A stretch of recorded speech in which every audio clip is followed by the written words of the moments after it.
Hi everyone, Chris again. This is video 8. Today I'd like to talk about the Canada Post strike and the recent events in Halifax that led to the arrest of the individuals. So, if you're not familiar with the story, there's been 6 Canada Postal workers arrested for striking in Halifax. So, this is what we're seeing today is the criminalization of nonviolent protests, and this is one of the topics in my book on my Facebook page. So what we're seeing today is people exercising their right to freedom of speech, just as the Canadian postal workers have, and they're being persecuted for it, and they're getting hit with criminal charges. So I think that we need to come together and support the Canadian postal workers and unions around the world who are asking for, often making very reasonable requests, for wages to kind of match inflation so they can maintain the same standard of living and support their families, so they don't go under undue hardship. So we need to kind of support the individuals who were recently arrested, as well as the group. And you can do that a lot of ways. So you can go down to where they're striking and maybe just give them coffee, or share the stories on social media. You share this video if you want, but whatever you do, I would encourage you to support them and listen to their story, because today we're seeing this major shift where there is so much corporate power that they just crush the individuals that speak out against them. And we've seen that with Dr. Gabrielle Horn in Halifax. So if you're not familiar with her story, Dr. Horn is a cardiologist in Halifax, and she's undergone almost 15 years, about 15 years now, she's been severely bullied. And this is by adults. These are within the cardiology department, the same department that bullied me. And, it goes beyond regular bullying. Sometimes they'll involve military special operations or the intelligence agency, carry out psychological operations on these people, where they vigorously harass and psychologically torture them. So, Dr. Horn,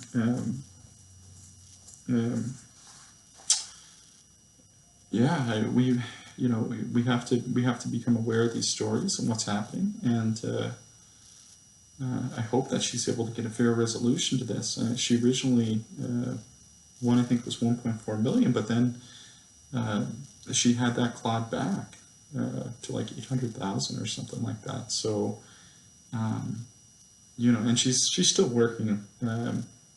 She's working at Dalhousie now. But this type of organized bullying is not just happening locally. This is happening on a global scale. In other countries, they call it acoso organizado, so Spanish-speaking countries. I see signs up for it in different countries, so I'll see signs up for it in Panama, in Ecuador, Venezuela.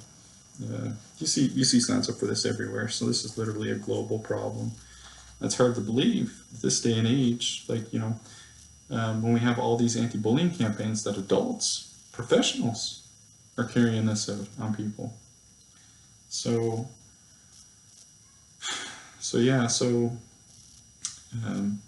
for the 6 individuals that were recently arrested, I hope that they don't go under any additional hardship. A lot of times what they carry out is, like I said, psychological operations for zutzing. So a lot of times people don't even know what's happening. They just all of a sudden all these bad events start happening. So I would encourage them to download the Network Protocol Analyzer Wireshark and use it for their own protection to see if there is, in fact, if they are under surveillance. Because now they don't even have to show you this information. Our Canadian Public Safety Minister, Jennifer Stoddart, or previous Public Safety Minister, Jennifer Stoddart, released a 48-page report showing the RCMP are keeping secret documents on people so that they can carry out this type of stuff. So this is a major threat to the public. Right? These people being targeted and persecuted.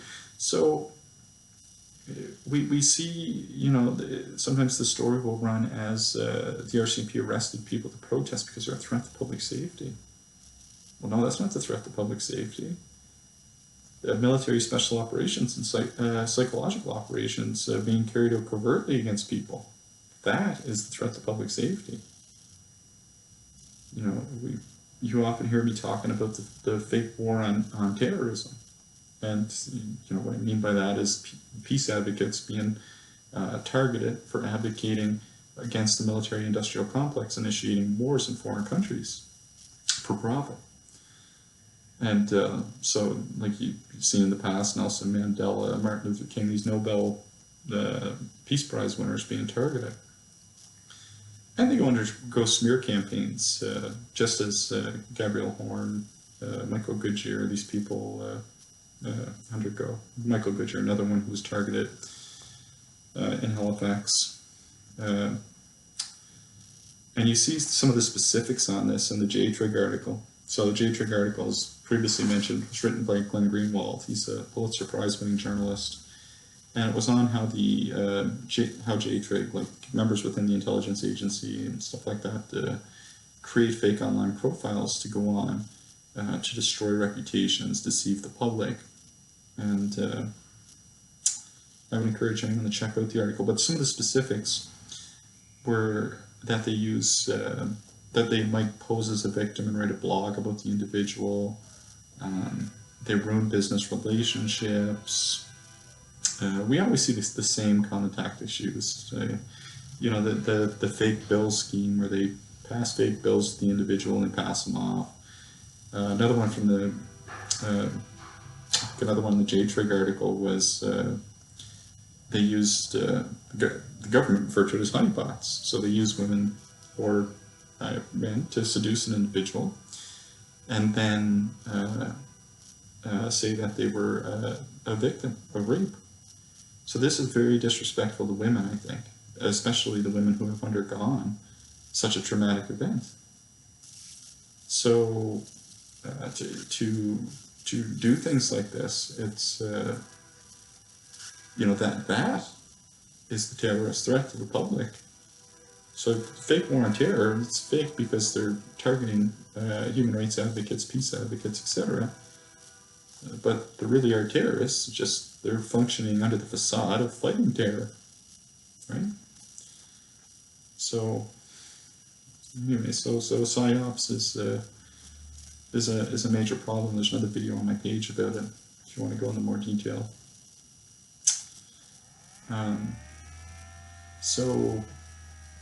These smear campaigns, like these arrests will lead, these people will receive criminal charges, whatever. It's going to affect their ability to maintain employment, to obtain employment or maintain employment, and provide for their families. So they try to push these people into a road where they're going to get a criminal history, and they can either lock them up or even kill them down the road if they, depends on how much they speak about sensitive topics and yeah. But you see this all the time, these psychiatric and criminal records being fabricated to discredit a target, and then they'll lock them up or kill them. And I mean, this is no different than what happened to Stephen Tynes at Dalhousie. If you don't know his story, he's a former medical student at former active in the community, volunteer. And this guy was targeted, and he was destroyed. All of a sudden, this guy has a long list of criminal records, psychiatric illness, you know. And another guy,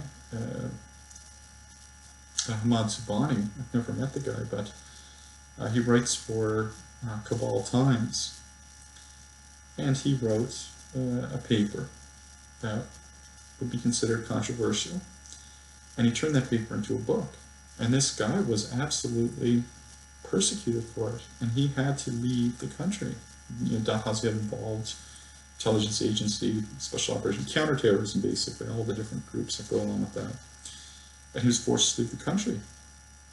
So, just as I was. I mean, before I left and had met with the government of Ecuador and received international protection and asylum there, they were coming after me. And they would have me in jail, locked up in a psychiatric institution, or killed by now if I had stayed in Canada. And that's the reality. So, you know, when we're raising awareness about bullying and we're doing these campaigns, let's talk about this program, psychological operations, where they bully people into suicide. It's horrific, but it's out there, and it's adults, and it's being carried out by professionals within the military, within police, within medicine. So, you know, let's not forget about that. I think that's pretty much all I want to talk about today. I guess the only other thing is with regards to supporting these individuals, you know, there's tools like Facebook where you can, you know, share their story. So it can be a great platform for advocacy, although it's been censored, extremely censored lately. I know my own posts, I can't even post to a group anymore. It gets shut down within like a minute, not even a minute. So let's all come together and support the Canadian postal workers by sharing their stories on Facebook. And let's raise awareness about this major societal issue that is the criminalization of nonviolent protests and the criminalization of essentially free speech. So, and there's a free book that I wrote on my Facebook page on this very topic. So, you know, I never wrote the book for profit. I wrote it because this is a major problem in society today, and we need to start finding some kind of fair resolution way to resolve this type of thing. You know, I've reached out a couple of times to Dr. Florzone and Sutton at Dalhousie to say let's you know, this has gotten way out of control. You know, I had to leave the country, leave my family, and you know, there's a very good chance that these people will kill me, and that's the reality of it. Right? And that's why the government of Ecuador, after reviewing computer forensic audio and video evidence, gave me asylum. Said if I return to Canada, I will be unlawfully incarcerated, or locked up in a psych institution, or killed. So anyways, video's getting kind of long, so I'm going to cut it here. But yeah, to the Canadian postal workers who are toughing it out in the cold, bring them a coffee, show them some kind of support. Just as they do every day, man. Canadian winters are harsh, so to go out in it and deliver our mail is a critical service that we need, and these individuals deserve to be compensated fairly and have reasonable work conditions. So I hope everyone shows them their support.